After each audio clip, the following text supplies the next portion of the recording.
igenekezo rya 24 Munyonyo 2024. Ejo mu gitondo hatekanye ko hazogwa imvura mu gihugu cose mu ntara za Mwaro, Gitega, Karusi, Muyinga, Ngozi na Kirundo hakazocamwo ibihe vy'izuba.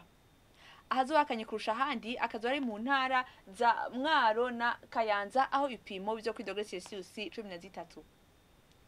Ku muhingamo hatekanywa ko hazogwa imvura mu gihugu cose hamwe hakazocamwo ibihe vy'izuba, nayo mu ntara ya Ruyigi na Muyinga hakazoba ari imvura irimwo imituragaro.